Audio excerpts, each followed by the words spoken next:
This is CBS Sports HQ. I'm Jeremy St. Louis. Welcome to those of you who are watching the Big Ten battle between Indiana and Michigan as the Wolverines grab the upset and send the Hoosiers to their fifth loss of the season, fourth loss in the Big Ten. Make it an 80-62 final. Hunter Dickinson leading the way for the Wolverines with his 25 points. Caleb Houston chipped in 19.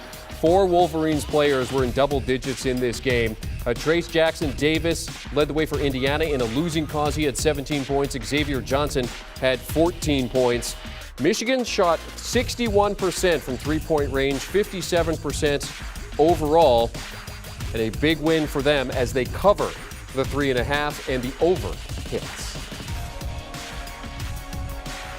For more on the result and what it means for both programs, let's now welcome in CBS Sports college basketball writer Matt Norlander. Matt, obviously a big win for Juwan Howard and company. What does this mean for them?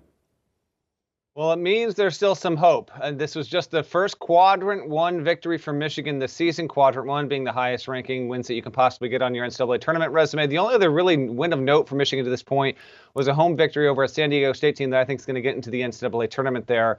But man, oh man, the way that Michigan got this win, you saw what Hunter Dickinson was able to do. We need more of that. Now, I don't think it's any coincidence that Dickinson, who goes for 25, and then you've got the young guys, the newcomers, the freshmen, when you've got Moussa Diabate playing the way he did, Caleb Houston finally having the kind of game we thought he'd have.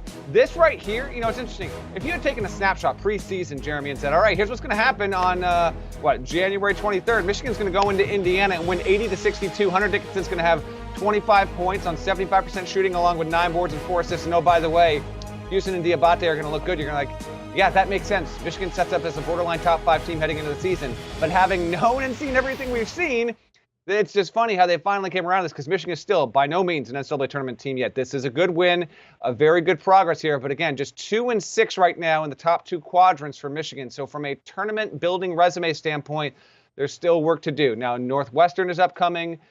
You've got Michigan State upcoming, Nebraska upcoming. Michigan's actually got a little bit of space here to get maybe some wins, but the Big Ten's quality. So the reality is in order for Michigan down the way to build itself into an NCAA tournament-like team, it's going to have to do something like win 5 consecutive games in league play or go 6-1 over a 7-game stretch. Right now, Michigan's just trying to be good with 3 wins in a row.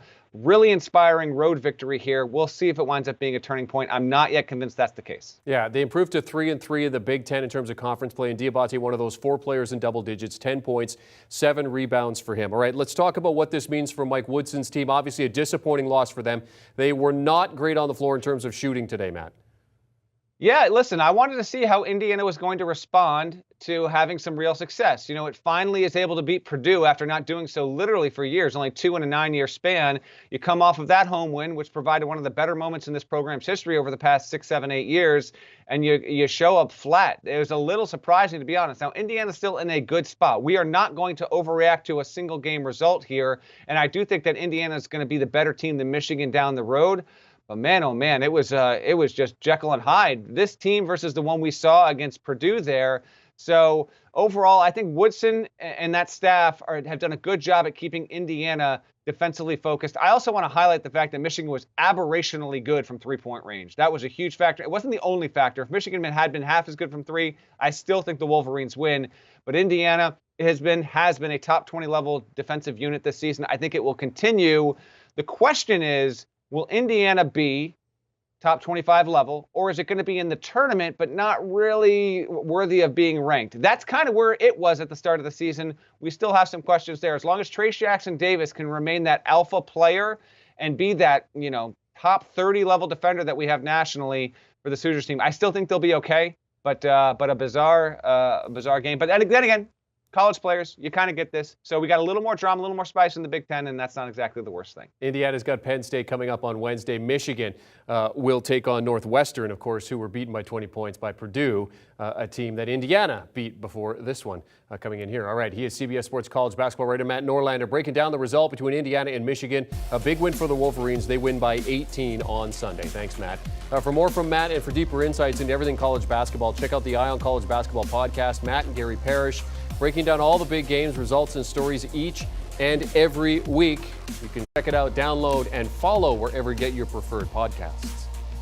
Do you want a sports network that delivers everything that matters about the game? The highlights, the picks, the instant analysis, no yelling, no fake debates, no politics. Hit the subscribe button and never miss a moment.